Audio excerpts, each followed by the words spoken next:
how different do you feel compared to the spring? I know you talked to him about still trying to figure everything out in this offense. Just how much more comfortable and confident do you feel? Yeah, I think during the spring put a lot of extra effort in the summer with our tight end assistant, Coach Weeks. I mean, that's like a testament to him. Me and him got together after every workout and stuff and went through all the plays, got used to the tempo. So I feel a tons more confident. Like I can play more fast and free, and I think it shows up on the practice field now. I'm not trying to figure out what I'm doing before I'm going. I'm already set and ready to go, and I'm just executing better. Rob? McCallan, when you talk about learning this offense and all that, how much is it complicated by the pace that you play at? Honestly, the offense itself, once you get it down, is not super hard to do, but it's that pace that you have to be able to look at the sideline and know what you have to do right then and there. And once it clicks, it's definitely a lot easier. Like you see Jacob, who's been doing it for years, he's like locked in, ready to go. Where you see like the young guys, they're kind of still thinking about it. But like Ethan, you can tell. I think me and Ethan have had like almost the same transition where it's like we've kind of gone through that awkward phase where you're trying to figure out what you got to do, but now he's lined up and he's ready to go. And I'm lined up, and you can tell on the practice field we play a lot faster and more free and have been more efficient in the plays. Adam?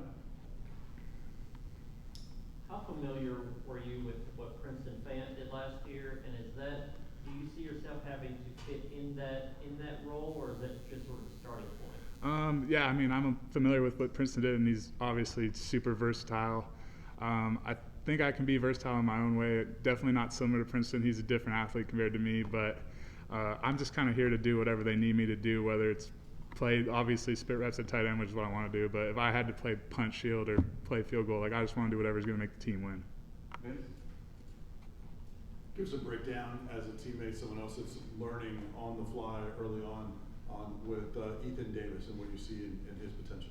Yeah, obviously he's a dude who hasn't played a whole lot of tight end, hand in the dirt, so the blocking concepts and stuff has been his like struggle to learn. But he's been putting in the extra work, and you can tell he's gotten a lot better. And he's way more willing to ask questions. Since when he first got here, you're always intimidated when you come in as a freshman, and now it's like he's ready to ask questions. He's always asking me and Jacob what to do, and now he kind of understands it, and he's kind of bringing Emmanuel along a little bit with him too. Reese in the back. Coach Ablin always says that Jacob Warren is kind of like a second coach to the tight ends room. How much have you seen him kind of embrace coaching you guys as well? Oh yeah, Jacob is he's so dialed in. It's after every rack you'll see Jacob. If he's not in, he's running up and he's like, "What'd you see here? What'd you do here?"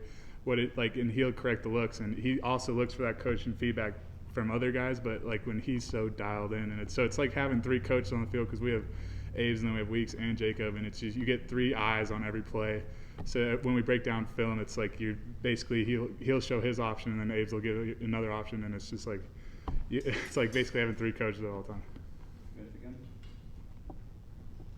Obviously, great offense that you're coming into this year and looking for that standard again. But what excites you about this year's group and this year's offense that you'll be a part of? I think it's just everybody's ready to reload.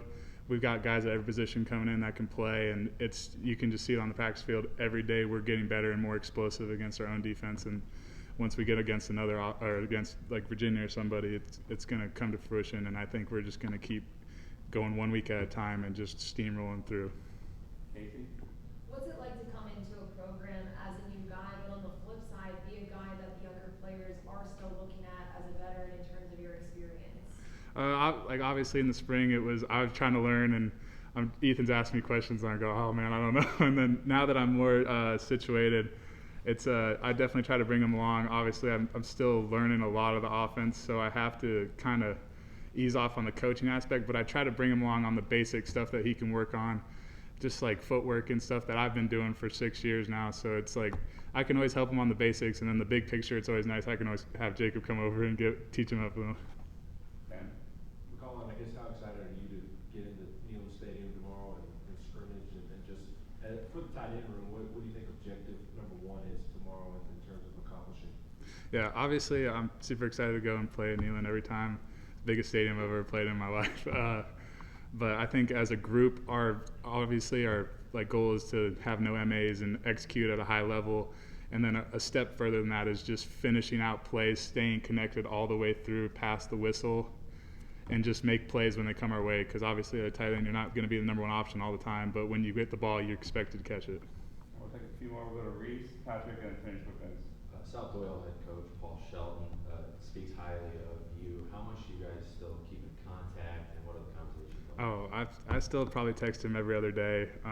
He was basically like a secondary dad out here for me when I first got here, and you know he's seen me completely develop when I first started playing for him at Davis to now is night and day difference, and I like atone a lot of my attitude to him, and he's like a great dude, good transition guy, and he's always asking me about questions of offense though, and I can't tell him anything. Which I, Patrick?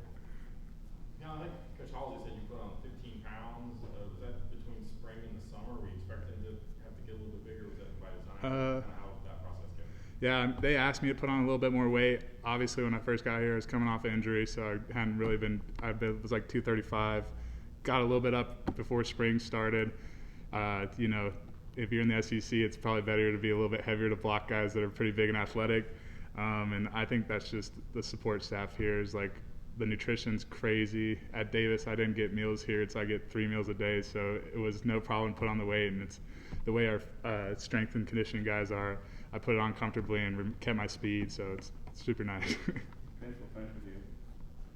I realize when you guys scrimmage, you'll learn more, but are there any defensive players that you've gone up against in team setting that maybe have impressed you or stood out so far? Oh man, I got to shout out Aaron Carter, man. That dude fills holes fast, and he is going to lace you in the hole.